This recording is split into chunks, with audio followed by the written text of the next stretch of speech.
My husband told me, "Your pregnancy disgusts me. Stop talking about it." His reaction when I took his words literally was priceless. We'd been trying for a baby for years, so when I was finally pregnant, I thought Tom would be as excited as I was. But he never seemed interested in baby names or nursery plans, and when the morning sickness hit hard and I mentioned feeling nauseated at breakfast, he slammed his coffee mug down. "Stop talking about gross things while I'm eating," he yelled. "I'm so sick of hearing about your stupid pregnancy symptoms. You've become boring and disgusting and all you talk about is how you're pregnant. Just stop talking about it completely." I stared at him in shock. 8 years of marriage and 3 years of fertility treatments, and this was his response to the baby we'd supposedly wanted together. I put down my crackers and said, "Okay, I won't mention the pregnancy again." Tom looked relieved and went back to his phone. When I started staying at my parents' house most nights because of smell aversions, Tom initially enjoyed the peace, but after a week he started texting, "When are you coming home?" When I just said soon, his texts became frantic. "Is something wrong? Talk to me." But I didn't. He specifically asked me not to. The neighbors noticed and started asking Tom if we were separated. He had to keep explaining I was just visiting family, but nobody believed him. And soon everyone on our street was whispering about Tom driving away his pregnant wife. By week 3, Tom was showing up at my parents' door. "Just tell me what's happening," he'd plead through the door. "I need to know." My dad would tell him I was resting and couldn't talk about it. My sister threw me a baby shower at the country club during Tom's company golf tournament. His boss's wife was at the shower and asked where Tom was. And when my sister explained he'd told me to stop talking about the pregnancy, she immediately told her husband. Tom's boss confronted him on the 9th hole about what kind of man tells his pregnant wife she's disgusting. Tom had to finish 18 holes while everyone stared with contempt. The shower gifts included a stroller from Tom's own mother, who'd found out about the party from my mom instead of her son. Tom had been calling me daily by then, leaving voicemails. "Please just give me updates. I'm sorry, okay? I didn't mean it like that. Tell me about the appointments, the baby, anything." His mom confronted Tom at Sunday dinner, crying about how she'd failed as a mother. His aunts and uncles told him how disappointed they were, and his grandmother actually wrote him out of her will that day. When I went into preterm labor at 34 weeks, I spent 3 days in the hospital on bed rest. My dad called Tom's office to let them know, and Tom's secretary was horrified he hadn't mentioned it himself. Tom burst into my hospital room shaking. "Why didn't you call me? This is serious." I simply looked at him and said nothing about the pregnancy. He grabbed my hand, tears in his eyes. "Please, I'm begging you. Talk to me about our baby." I turned away. HR called him in to ask if he needed time off for his wife's medical emergency that everyone except him seemed to know about. The preterm labor scare meant strict bed rest, which Tom discovered only when he came home to find a hospital bed in our living room. He stood frozen in the doorway. "What is this? What's happening? Is the baby okay?" When I just nodded without explaining, he punched the wall. "Tell me about the pregnancy." "I take it back, okay?" The delivery guys had told all our neighbors about the poor pregnant woman whose husband was never home, and people started leaving nasty notes on his car. My mom posted updates on Facebook that went viral in our community because she wrote about being the only support system for my daughter since her husband finds pregnancy disgusting. Tom created multiple fake accounts trying to comment, "That's not the whole story. She won't talk to me." I apologized. His best man from our wedding publicly wrote that he regretted standing up for such trash. His brother became the godfather and attended all appointments with me. Tom followed us to one appointment, standing in the parking lot with flowers, but I walked past him in silence. When my water broke at 2 a.m. at 37 weeks, I quietly left with my mom. Tom woke up at his normal time, went to work, and spent the day in meetings. He only found out I'd given birth when our doorbell camera sent him a notification of my sister arriving with balloons that said, "It's a girl." He called me frantically and I answered on speaker while surrounded by nurses. "Why didn't you tell me you were in labor?" He screamed, and I calmly replied, "You said stop talking about the pregnancy, so I did." The nurses all gasped and one actually said, "Oh my God, what a monster." Tom rushed to the hospital but had to walk past medical staff who'd heard what he'd said, all glaring with disgust. When he burst into my room, he was calculating, not angry. He pulled out his phone and showed me a recording. "Good thing I have you on tape saying you deliberately keep me from my child's birth," he said. "My lawyer says that's parental alienation." I stared at him in horror as he smiled for the first time in months. "Now," he said, "let's discuss custody." I looked down at Luna, the baby I'd prayed for and suffered 3 years to have, and realized I might lose her to the man who couldn't even stand to hear she existed. My whole body went cold staring at his smiling face while my mom grabbed Luna from my arms and backed away toward the corner of the room. The nurses who'd been checking my vitals froze and one of them reached for the call button while another stepped between Tom and the bed. Tom's lawyer walked in behind him carrying a leather briefcase and pulled out a thick stack of papers that he placed on my bedside table. He told me these were emergency custody papers and that I had 7 days to respond before the hearing where they'd prove I deliberately kept Tom from his parental rights. My hands shook as I looked at the papers claiming I'd endangered Luna by not telling her father about the birth. Tom stood there recording everything on his phone while his lawyer explained how my admission proved parental alienation and that no judge would let me keep primary custody after what I'd done. My sister grabbed her phone and started scrolling through her contacts while talking fast to someone about needing an emergency family lawyer right away. My mom still held Luna tight and refused to move when Tom stepped toward them saying he wanted to hold his daughter. The The nurse who'd hit the call button told Tom he needed to leave because visiting hours were over and I was still recovering from delivery. Tom's lawyer said they had every right to be there, but 2 security guards showed up and told them both to leave immediately or they'd call the police. Tom pointed at me and said this wasn't over and that he'd see me in court before walking out with his lawyer following behind. My sister hung up her phone and said her friend from college knew an amazing family lawyer named Lauren McKnight who could meet us tomorrow at my parents' house. That evening after the hospital discharged me, I sat in my parents' living room holding Luna while Lauren spread Tom's recording and the custody papers across the coffee table. She listened to the recording 3 times, and then looked up at me with a small smile saying, "Context was everything in family court." She explained that one recorded statement wouldn't override months of documented behavior showing why I stayed silent about the pregnancy. Lauren pulled out a yellow legal pad and started writing down everything we'd need for our defense, starting with every single text Tom sent me during the pregnancy. She wanted copies of his voicemails begging me to talk about the baby after telling me to stop, screenshots of my mom's Facebook posts about being my only support, and statements from everyone who witnessed Tom's original comments. My sister had already started a folder on her laptop with screenshots of Tom's fake accounts commenting on social media posts and his frantic messages asking when I was coming home. Lauren spent 3 hours documenting every detail from the past few months, including the country club shower Tom missed and his mother giving me the stroller. She made notes about Tom's boss confronting him at golf and his grandmother writing him out of her will after that Sunday dinner. 2 days later, Lauren called to warn me that Tom had filed a motion claiming I had postpartum depression and wasn't mentally fit to care for Luna. She said he was going to play dirty and we needed to be ready for anything, including false accusations and twisted facts. My dad came home from work that week furious because he'd run into Tom's coworker at the hardware store, who asked if it was true that I'd kidnapped the baby. Tom had been telling everyone at his office that I wouldn't let him see his daughter and that I'd stolen her from the hospital without telling him. The lies were spreading through his whole company, and people who didn't know the real story were starting to feel sorry for him. Lauren filed our response with the court the next Monday, including sworn statements from 3 nurses who witnessed Tom's behavior in the hospital room. She also subpoenaed the doorbell camera footage from our house showing Tom rarely came home during my entire pregnancy, except to grab clothes or food. The footage showed him leaving early every morning and coming back after midnight most nights while I was on strict bed rest alone. We included the delivery company's invoice showing they'd installed the hospital bed while Tom was at work, and hadn't even known about it. That Thursday my phone rang and Tom's mother was crying. So hard I could barely understand her at first. She kept saying she had no idea what Tom had really said to me about the pregnancy being disgusting and boring.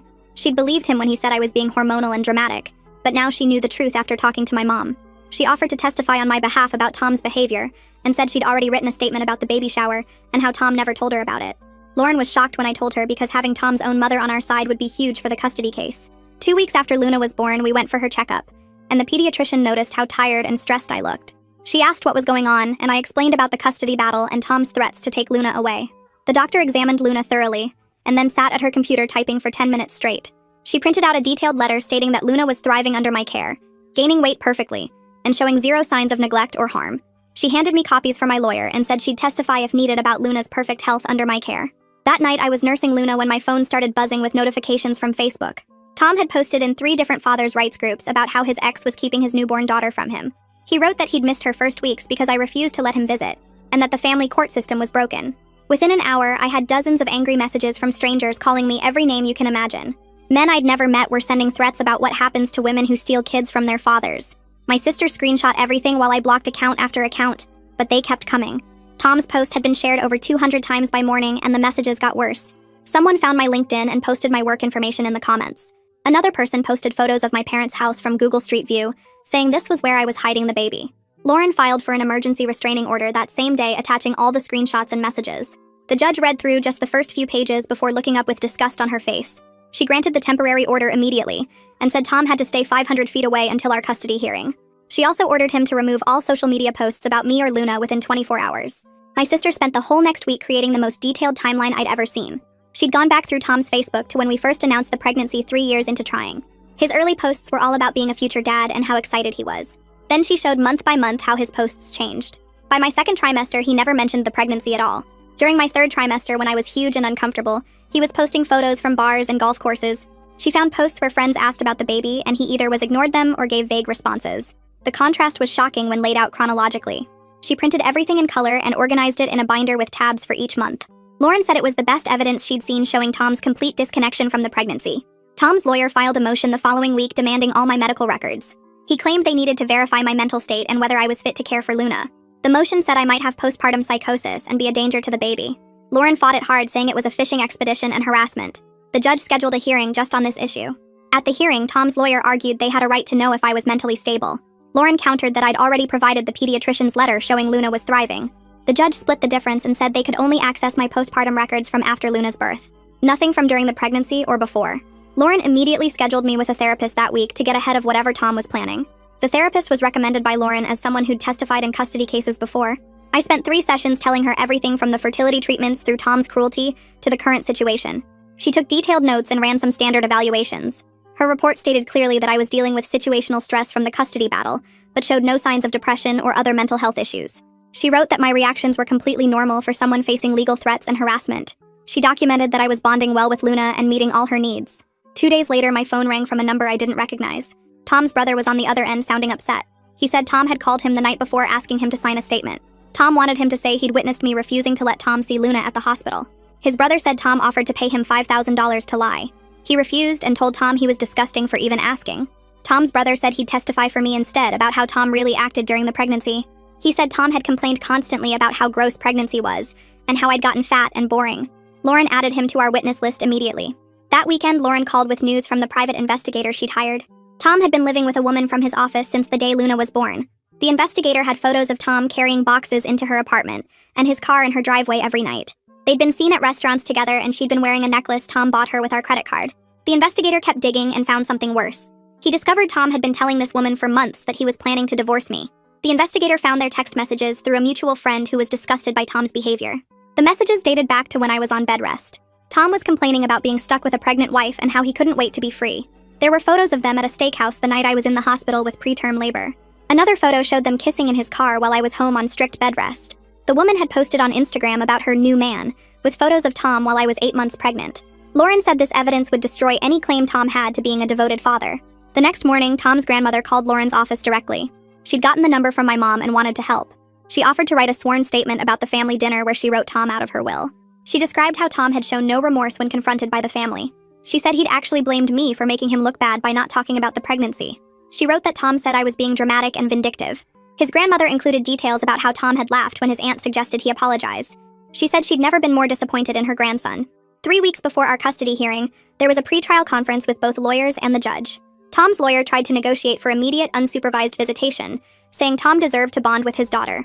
Lauren shut it down fast, presenting evidence of the restraining order violation when Tom hadn't removed all the social media posts. She showed the judge photos of Tom with his girlfriend and argued he was a flight risk. She said he'd already shown he'd lie and manipulate to get what he wanted. The judge agreed to keep supervised visitation only until the full hearing. 2 days later, Tom's boss's wife called Lauren with more information. She'd written down everything from the baby shower, including how Tom's own mother had no idea about it. She said Tom's mother cried when she found out because Tom never told her about the shower. The statement showed Tom completely disconnected from the pregnancy, and his own family didn't even know basic things. Lauren added it to our growing pile of evidence. That same afternoon, my bank called about unusual activity on our joint account. I logged in and saw Tom had emptied everything the day after Luna was born. $23,000 gone while I was still in the hospital recovering. The bank showed me the withdrawal slip with Tom's signature, and the teller remembered him saying he needed it for a family emergency. Lauren filed financial abuse charges immediately and got a freeze on Tom's personal accounts. She said this showed his real priorities and the judge would see through any devoted father act. The next morning started with pounding on my parents' front door. A woman I'd never seen before was screaming that I was keeping Tom from his baby. My dad looked through the peephole and told her to leave, but she kept yelling about father's rights and how I was a terrible mother. She said Tom loved his daughter and I was being vindictive. My dad called 911 while my mom took Luna upstairs. The police arrived fast and the woman tried to explain she was just concerned about Tom. The officers asked for her name and ran it through their system. Turns out she already had a restraining order from the custody case that said she couldn't come near me or my family. They arrested her right there on the porch while neighbors watched from their windows. She kept screaming Tom's name as they put her in the patrol car. Later, we found out this was the woman Tom had been living with since Luna was born. The arrest made the 6 o'clock news that night. The reporter stood outside my parents' house talking about a custody dispute that led to an arrest. They didn't use names, but everyone in town knew it was about Tom. His coworkers saw it and started putting pieces together about all his lies. The next day, his workplace called him in and put him on leave while they investigated. Tom's lawyer showed up at the courthouse trying to withdraw from the case. He told the judge he couldn't represent someone who kept lying to him. The judge looked at the calendar and said they were too close to trial for a lawyer change. She told him he was stuck and had to see it through. Tom's lawyer looked sick as he sat back down. Lauren loved this because it meant Tom's own lawyer didn't believe him anymore. We scheduled depositions for the next week and Lauren started with Tom's secretary. She came in looking nervous but answered everything honestly. She said Tom never mentioned the pregnancy at work, and when she told him I was in labor, he looked confused. She thought we'd been separated for months because Tom never talked about a baby coming. She remembered him leaving work early sometimes, but it was always for golf, never doctor appointments. Lauren got her to sign a sworn statement about everything. The country club sent over their records without us even asking for a subpoena. They showed Tom at every single golf game during my entire pregnancy. Not one absence for any prenatal appointment. The records had his signature on scorecards and bar tabs for 9 months straight. Lauren compared it to my medical records showing 32 appointments Tom never attended. The pattern was clear and the judge would see it. My mom came to court for a pretrial hearing about evidence. She testified about our 3 years trying to have a baby and how happy Tom seemed at first. She described how he changed completely once I started showing. She said he went from excited to disgusted almost overnight. The judge took notes while my mom talked about Tom avoiding me and refusing to touch my belly. She mentioned how he wouldn't even look at ultrasound pictures. Tom sat there shaking his head, but the judge saw everything. Tom tried his big move at the next hearing by bringing up the recording from the hospital. His lawyer played the part where I said I kept him from the birth on purpose. Tom looked smug until Lauren stood up with her laptop. She played the full recording, including Tom threatening me and talking about custody before even asking about Luna. The judge's face got harder with each word. She heard his calculated tone and how he cared more about legal advantage than his newborn daughter. When it finished, she looked at Tom with obvious disgust. Lauren presented our final evidence package showing Tom never bought anything for the baby. No crib, no clothes, no diapers, nothing. His credit card statements showed restaurants and golf, but not one baby store. We had receipts for everything I bought alone while Tom spent money on his girlfriend. The investigator found he'd bought her jewelry the week I went into preterm labor. He'd taken her to expensive dinners while I was on bed rest. Every purchase showed his priorities, and none of them involved preparing for Luna. Tom's mother took the stand 2 weeks later, and I watched her hands shake as she held the Bible. She told the judge that Tom called me hormonal and dramatic when she asked about the pregnancy after that Sunday dinner. She said he convinced her I was overreacting, and she believed him until she found out about the baby shower from my mom instead of her own son. She broke down crying when she described how he never once mentioned buying anything for the baby or preparing a nursery. The judge took notes while Tom sat there turning red, and his lawyer kept trying to object. But there was nothing to object to since she was just telling the truth about what happened. After her testimony, Tom wouldn't even look at his mother, and she left the courtroom sobbing while his lawyer requested a recess. The guardian ad litem spent 3 days observing me with Luna at my parents' house, and interviewed everyone from my neighbors to the pediatrician. She watched me change diapers and feed Luna and rock her when she cried at 2 in the morning. She talked to my parents about how they'd been supporting me, and she reviewed all the receipts showing I'd bought everything for the baby myself. Her report came back saying I should keep primary custody, and it specifically mentioned Tom's concerning detachment from the entire prenatal period. She wrote that Luna was thriving in my care, and that I'd created a stable environment despite the stress of the situation. Tom's girlfriend apparently didn't like being charged with violating the restraining order because she started calling witnesses on our list, trying to convince them not to testify. She left voicemails for 3 different nurses from the hospital, and contacted my sister on social media, with threats about what would happen if she showed up in court. The prosecutor added witness intimidation charges, and she got arrested at her job, which made the local news. Tom had to watch his girlfriend get walked out of her office building in handcuffs, while news cameras filmed everything. During Tom's deposition, he sat there sweating while Lauren asked him question after question about the pregnancy. He admitted he found pregnancy gross, but kept saying we were taking it out of context, and he didn't mean it like that. Lauren pulled out every single piece of evidence showing him avoiding me for 9 months and asked him to explain each one. He couldn't explain why he never went to a single appointment, or why he was at the golf course instead. He kept contradicting himself, saying first that I never told him about appointments, then admitting I did invite him. But he thought golf was more important for networking. Lauren's assistant found something incredible when going through the evidence Tom's lawyer had to provide. Tom's browser history showed he'd been searching for custody lawyers and reading about parental alienation tactics 3 weeks before I even went into labor. He'd bookmarked articles about how to get full custody and downloaded forms for emergency custody orders while I was still pregnant. He'd been planning to take Luna from me before she was even born, and the timestamps proved it all happened right after he told me to stop talking about the pregnancy. The judge ordered psychological evaluations for both of us, which meant spending 4 hours with a court-appointed psychologist, answering questions and taking tests. Mine came back completely normal, with the doctor noting I was dealing with appropriate stress given the situation, but showing no signs of mental illness or instability. Tom's evaluation was different because it showed narcissistic tendencies and an inability to accept responsibility for his actions. The psychologist wrote that Tom consistently blamed others for the consequences of his own behavior and showed no genuine remorse. The report said Tom viewed the custody battle as a competition to win, rather than focusing on what was best for Luna. Tom's workplace finished their investigation after interviewing everyone who worked with him and reviewing the security footage of his girlfriend getting arrested in their parking lot. They fired him for creating a hostile work environment and lying about his family situation to gain sympathy from coworkers. He'd been telling people I was keeping him from his daughter, when really he'd been the one who abandoned us during the pregnancy. The termination letter mentioned damage to the company's reputation and his lack of judgment. Without a job, Tom couldn't pay his lawyer the next installment of fees, and the lawyer filed a motion to withdraw from the case. The judge wouldn't let him quit this close to the final hearing, but said Tom had to pay upfront for the lawyer to continue. Tom spent 2 weeks trying to get loans and asking family members for money, but everyone knew why he needed it and nobody would help him. His own brother told him he deserved what was happening after how he treated me. Tom's grandmother called Lauren's office and said she wanted to pay my legal fees because she'd been horrified by Tom's behavior. She came to the office with a cashier's check for the full amount and told me she wanted to make sure Luna was protected from Tom's selfishness. She said she'd already written Tom out of her will and wanted to leave everything to Luna instead, but wanted to make sure Tom couldn't get his hands on it. Tom found out when his grandmother told him at Sunday dinner that she was paying for my lawyer, and he threw his plate against the wall. The final custody hearing lasted 3 days, and Tom took the stand on the second day trying to paint himself as a victim of a vindictive wife. He said I'd deliberately kept him from bonding with his daughter, and that I'd turned everyone against him, including his own family. Lauren started her cross-examination by asking him to explain why he called pregnancy disgusting, and Tom lost his temper within 5 minutes. He started yelling that everyone was twisting his words, and the judge had to warn him twice about his behavior. Lauren calmly presented each piece of evidence and asked Tom to explain it, but he just kept getting angrier and contradicting things he'd said earlier in his testimony. Lauren kept pushing him with questions about why he never bought baby items or went to any appointments, and Tom's face turned red as he gripped the witness stand. The judge had to bang her gavel when Tom started shouting that I was twisting everything to make him look bad. Lauren stayed calm and pulled out more evidence, including texts where Tom told his friends he was glad I was staying at my parents' house because he could game all night. When it was finally my turn to testify, I walked to the witness stand holding Luna, who was sleeping in my arms. I told the court about the morning Tom called my pregnancy disgusting, and how those words felt like a knife in my chest after 3 years of trying for this baby. The whole courtroom went quiet as I described staying at my parents' house and following his exact instructions to never mention the pregnancy. I explained how scared I was when he showed up with that recording, and how calculating his smile looked when he threatened to take Luna. Several people in the gallery gasped when I described him punching the wall and demanding I tell him about the pregnancy after specifically ordering me not to. Lauren asked me to describe how I felt during those months, and I said I felt completely alone and terrified that the man I married had turned into someone I didn't recognize. The judge took notes the entire time, and her face grew harder with each detail I shared.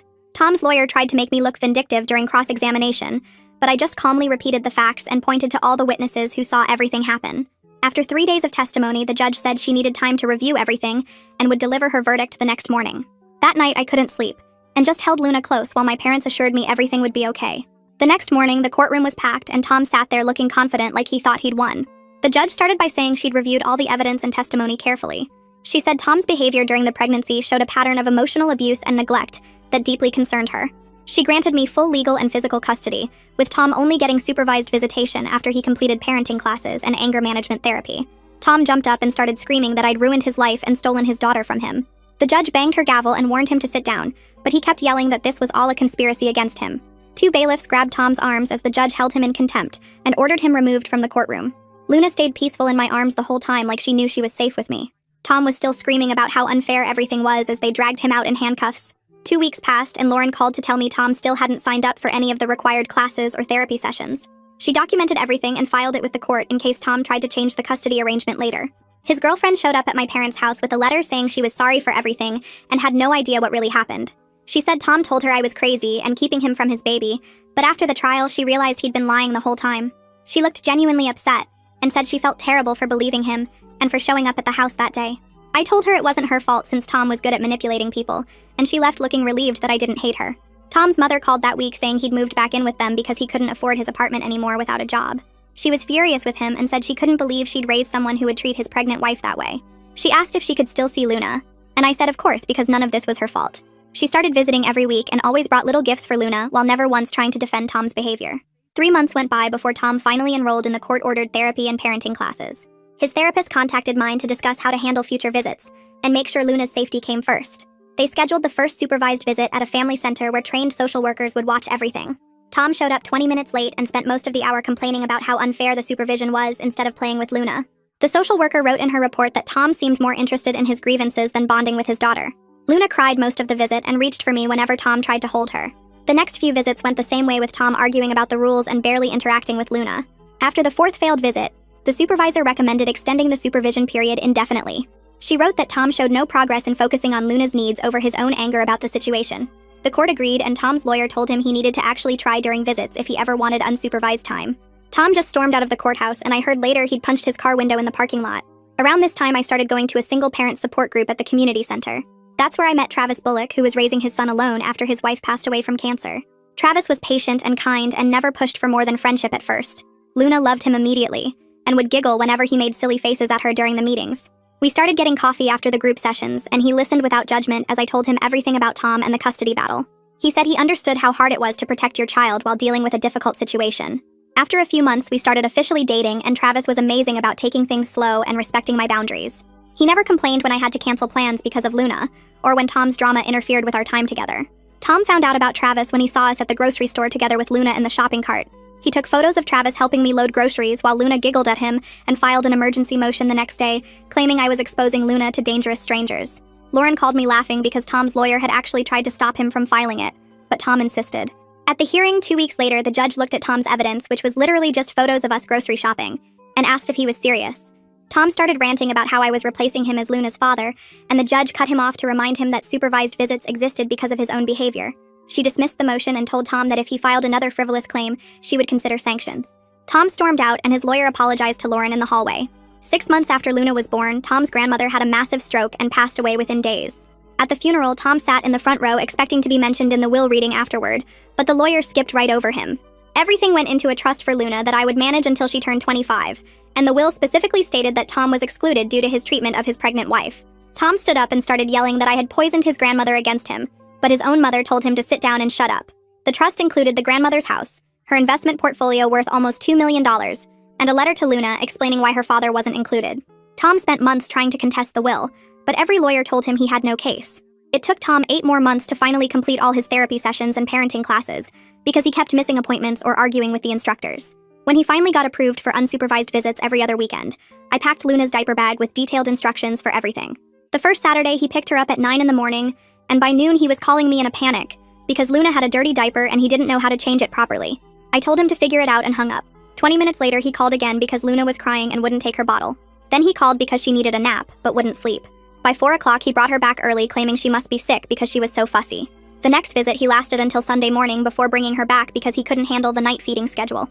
After a year of dating, Travis proposed to me at the park where we first took Luna and his son to play together. Luna was walking by then, and Travis had taught her to carry the ring box to me. She toddled over in her little pink dress and handed me the box saying, "Mama pretty," which made everyone at the park start clapping. We planned a small ceremony at my parents' backyard with just family and close friends. Tom wasn't invited, but his mother asked if she could come, and I said yes, because she had been nothing but supportive. She sat in the second row crying happy tears as Luna walked down the aisle throwing flower petals everywhere except where she was supposed to. Travis's son walked next to her as the ring bearer, trying to help her stay on track. Tom found out about the wedding from social media and sent nasty messages, but we just forwarded them to Lauren for our records. About 6 months after the wedding, Tom met a dental hygienist named Ashley at his new job and started dating her seriously. After 3 months, he filed a petition for increased custody, claiming he was in a stable relationship and could provide a better environment for Luna. Lauren responded with our boxes of documentation, including all his missed visits, early returns, and panicked phone calls about basic parenting tasks. The judge denied his request, and Ashley apparently found out the real story during the hearing because she dumped him that same week. By Luna's second birthday party, Tom had finally stopped fighting everything and accepted his every other weekend schedule. He paid his child support on time through automatic withdrawal and stopped sending angry emails. At Luna's party, he dropped off a present and left without making a scene, which was the first time he had acted normal in 2 years. His mother stayed for the whole party and helped with cake cutting while Tom went home alone. I had started nursing school during the custody battle, taking night classes while my mom watched Luna. It was hard juggling everything, but I wanted a stable career to support Luna properly. Travis helped me study and took care of both kids when I had exams. After 3 years, I graduated with honors and got a job at the pediatric ward of our local hospital. Luna sat in the audience at graduation, wearing a tiny cap someone had made for her, and cheering, "Mama did it," which made everyone around us smile. Tom's mother was there too, taking pictures and telling everyone how proud she was of me. 2 months after graduation, Tom called asking to meet about something important, and when we met at a coffee shop with our lawyers, he looked tired and defeated. He said he wanted to terminate his parental rights if I would waive the back child support he owed from when he missed payments during his unemployment. Travis had already said he wanted to adopt Luna officially, and Tom knew it would happen eventually anyway. We signed the papers that day, and Tom walked away from Luna's life forever. Travis's adoption went through 6 months later, and Luna started calling him Daddy, which she had been doing unofficially anyway. Thanks for hanging out and wondering through all of this with me. It's really been a journey worth sharing together. I'll catch you in the next one. Like the video? It helps more than you think.